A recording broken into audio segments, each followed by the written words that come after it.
ஐந்து கரத்தனை யானை முகத்தினை இந்தின் இளம்பரை போலும் எயிற்றனை நந்தி மகந்தனை ஞான கொழுந்தினை புந்தையில் வைத்தடி போற்றுகின்றேனே. நமக்கு ஜோதிட ஞானத்தையும் கிரியா யோகத்தையும் தந்த குருமார்களுக்கு நன்றி. ஜோதிட சொந்தங்களுக்கு வணக்கம்.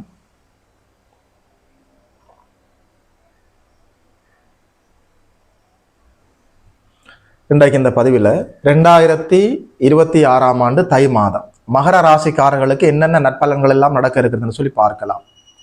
தை பிறந்தால் வழி பிறக்கும் என்று ஏக்கத்தோடு காத்து கொண்டிருக்கக்கூடிய மகர ராசிக்கார ஜோதிட சொந்தங்களுக்கு 7.5 சனியின் பிடியிலிருந்து முழுமையாக விடுபட்டு விட்டீர்கள். ராசிநாதன் நல்லபடியாக 3ஆம் இடத்துல குருவின் வீட்டில் நல்லபடியாக சுபத்துவமாக அமர்ந்திருக்கிறார். ராசியிலேயே உங்களுடைய ராஜ யோகாதிபதி 5ஆம் அதிபதி 10ஆம் அதிபதி சுக்கிர பகவான் மிருகமங்கல யோகம், புத ஆதித்ய யோகம், லக்ஷ்மி நாராயண யோகத்தோடு அற்புதமாக ராசி புனிதம் அடைந்திருக்கிறது. 2ஆம் இடத்துல ராகு அமர்ந்திருக்கிறார்னு சொல்லி நீங்கள் பயப்படுவதற்கு எதுவுமே இல்லை. 2ஆம் இடத்துல இருக்கிற ராகு நேரடியாக குருவின் பார்வையில் இருக்கிறார். தனஸ்தானம் வலுவடைந்திருக்கிறது. மாதத்தினுடைய பிற்பகுதியில் ஒரு 20ஆம் தேதி அளவில் புதனும் 23ஆம் தேதி அளவில் உங்களுடைய ராஜ யோகாதிபதி சுக்கிர பகவானும் 2ஆம் இடத்தில் சென்று அமரப் போகிறார்கள்.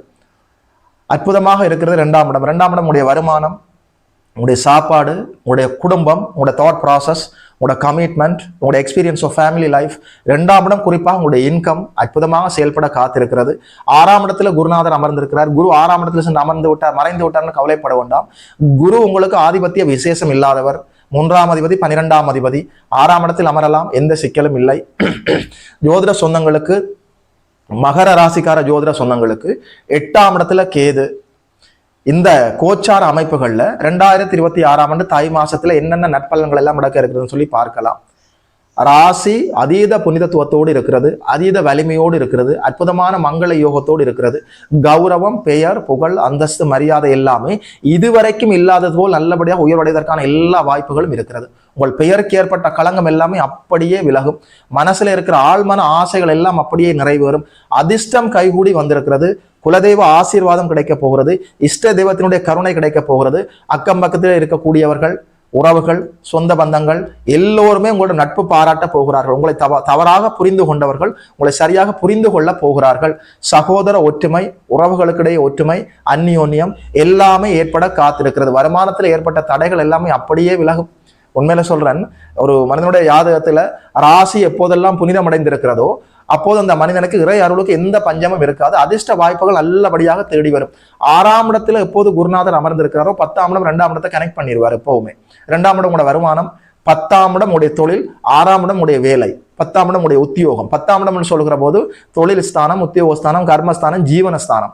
6ஆம் இடம் உடைய வேலை, 2ஆம் இடம் உடைய வருமானம், 10ஆம் இடம் உடைய தொழில். உண்மையில சொல்றேன் ஐயா, ஒரு நல்ல வேலை இல்லை ஐயா, தை மாசத்துல இருந்தாவது ஒரு நல்ல தொழிலை ஆரம்பிக்கலாமா, உத்தியோகத்துல நல்ல உயர்வு கிடைக்குமா, நல்லதொரு வேலை கிடைக்குமா, அரசாங்க வேலை கிடைக்குமா, அத்தனைக்கும் ஆம் என்பதுதான் சரியான பதிலாக இருக்குது. சரியாக புரிந்து கொள்ளுங்கள். வேலை, தொழில், வியாபாரம், உத்தியோகம் இந்த அமைப்புகள் இருந்த தடைகள் எல்லாம் அப்படியே விலக போகிறது. கை நிறைய நல்ல வருமானத்தை பார்க்க போகிறீர்கள். உண்மையில சொல்றேன், தை பிறந்தால் வழி பறக்கும் என்பது மகர ராசிக்காரர்களுக்கு 100% கரெக்டாக இருக்கிறது. சரியாக புரிந்து கொள்ளுங்கள். ஆண்டவனுடைய கருணையும் உங்களுடைய திறமையும் அதிர்ஷ்டமும் ஒரு சேர செயல்பட போகிறது. 12 ராசிகளிலேயே மகர ராசிக்காரர்களுக்கு தான் 2026 ஆண்டு தை மாதம் ஆஹா ஓஹோ அற்புதம் அட்டகாசம் அமர்க்களமாக இருக்கிறது. கவலைப்படுவதற்கு எதுவுமே இல்லை. 2ஆம் இடம் குருவின் பார்வையில் இருக்கிறது. 3ஆம் இடத்துல சனி பகவான் அமர்ந்திருக்கலாம். 6ஆம் இடத்தில் இருக்கிற உங்களுடைய குரு வேலை, தொழில், வியாபார, உத்தியோக அமைப்புகள் இந்த தடை தாமதங்களை அப்படியே விலகி தருகிறார். உங்களுக்கு ஒரு நல்ல வேலை கிடைக்கும். அரசு வேலைக்காக காத்து கொண்டிருந்தவர்களுக்கு அரசு வேலை கிடைப்பதற்கான எல்லா வாய்ப்புகளும் இருக்கிறது. புதிதாக நீங்கள் ஒரு தொழிலை ஆரம்பிக்கலாம். தொழில் பங்குதாரர்களுக்கும் உங்களுக்கும் இடையில இந்த கருத்து வேற்றுமைகள் அப்படியே விலக போகிறது. உண்மையில சரியாக புரிந்து கொள்ளுங்கள். நீங்கள் புதிய முயற்சிகளை எடுக்க வேண்டுமா, 2ஆம் இடம் வலுவாக இருக்க வேண்டும், 3ஆம் இடம் வலுவாக இருக்க வேண்டும், ராசி வலுவாக இருக்க வேண்டும், அத்தனையும் வலுவாக இருக்கிறது. தயக்கம் இல்லாமல் புதிதாக நீங்கள் ஒரு முயற்சி எடுக்கலாம். கான்பிடன்ஸ் லெவல் அதிகரிக்கும், உடல் ஆரோக்கியம் மேம்படும், மனதில் தெம்பு உற்சாகம் பிறக்கும், பொருளாதாரத்தில் ஒரு குறையும் இல்லை, நிலையான சொத்துக்களை வாங்கலாம், பெயர் புகழ் அந்தஸ்து கௌரவம் மரியாதை உயர்வடையும், திருமண வாய்ப்புகள் கைகூடி வரும், காதல் பிறக்க போகிறது, ரிலேஷன்ஷிப்பிலே இருக்கக்கூடியவர்களுக்கு அந்நியோன்யம் நல்லபடியாக இருக்க போகிறது, உறவுகள்ல ஒற்றுமை, வருமானம் அதிகரிக்கும், நிலையான சொத்துக்களை வாங்கலாம், நல்ல வேலை கிடைக்கும், தொழில முன்னேற்றமாக போகலாம். என்ன சொல்ல எப்படி பார்த்தாலுமே தை மாதம் உங்களுக்காகத்தான் பிறந்திருக்கிறது போல் இருக்கிறது. அவரவர் தசாபுத்திகளின் அடிப்படையில பெர்சன்டேஜ் மாறுபடலாம், ஆனா நன்மைகள் உண்டு உண்டு உண்டு. எப்படி பார்த்தாலும் குலதெய்வ ஆசீர்வாதத்துக்கு ஒரு பங்கமும் இல்லை. நல்லபடியா தை மாதம் 1ஆம் தேதியை நேரடியாக குலதெய்வத்தை நேரிலே சென்று பார்த்து வணங்கி விட்டு வாருங்கள். எல்லா நன்மைகளும் உங்களுக்காக நடக்க காத்திருக்கிறது. அவரவர் வயது வாழ்க்கைக்கேற்ப மகர ராசிக்காரர்களுக்கு 2026ஆம் ஆண்டு தை மாசத்துல எல்லா நன்மைகளும் நடக்கும். மாணவர்கள் கல்வியில முன்னேற்றமாக போகலாம். வெளிநாடு செல்வதற்கான வாய்ப்புகள் இருக்கிறது. வெளிநாட்டு தொடர்பில் வர்த்தகத்தில் வியாபாரத்தில் இருப்பவர்கள் கூடுதல் லாபம் இருக்கிறது. வெளிதேசம் சென்று நீங்கள் செட்டில் ஆக வேண்டும், வெளி மாநிலத்தில் போய் செட்டில் ஆக வேண்டும் என்றால் இப்போது அந்த வாய்ப்பை நீங்கள் பயன்படுத்திக் கொள்ளலாம். பயணங்களால் நன்மை இருக்கிறது. அதாவது பயணங்களால் நன்மை, வெளிநாடு செல்வதற்கான வாய்ப்பு, வெளிநாட்டிலே சென்று படிப்பதற்கான வாய்ப்பு, வெளிநாட்டு தடை தாமதங்கள் எல்லாமே அப்படியே விலக போகிறது. ஐயா ஒரு பாஸ்போர்ட் கிடைக்கல, விசா கிடைக்கவில்லை என்று புலம்பிக் கொண்டிருந்தவர்களுக்கு பாஸ்போர்ட் விசா அமைப்பில் இருந்த தடை தாமதங்கள் எல்லாமே அப்படியே விலகும். கல்வி கற்பதற்காக வெளிநாடு செல்ல முடியும். ஒரு தொழில் விடயமாக வெளிநாடு செல்ல முடியும். அதாவது 12ஆம் இடம் சுபத்துவமாக இருக்கிற போதுதானே பிக்னிக் போக வேண்டும். அற்புதமான அனுபவமாக இருக்குமே. உண்மையில சொல்றேன், ஜோதிட சொந்தங்கள், மகர ராசிக்கார ஜோதிட சொந்தங்களுக்கு காட்டாற்று வெள்ளம் போல், மடை திறந்த வெள்ளம் போல் கடவுளின் கருணை பாயக்கூடிய அற்புதமான மாதமாக இருக்கிறது தை மாதம். சரியாக பயன்படுத்திக் கொள்ளுங்கள். அவரவர் வயது வாழ்க்கைக்கேற்ப எல்லா நன்மைகளும் நடக்கும். தை மாதம் 1ஆம் தேதி என்று சொல்கிற போது தைப்பொங்கல், 2ஆம் தேதி மாட்டுப் பொங்கல், 3ஆம் தேதி உழவர் திருநாள், 4ஆம் தேதி தை அமாவாசை, புரட்டாசி மாசத்துல வருகிற அமாவாசை மகாலய அமாவாசை, ஆடி மாசம் ஆடி அமாவாசை, தை அமாவாசை, இது போன்ற அமாவாசை திதிகள்ல நல்லபடியாக முன்னோர்களுக்கு நீங்கள் அதாவது நல்லபடியாக முன்னோர்களுக்கு உங்களுடைய ஆன்மீக கடமைகளை செய்ய வேண்டும்.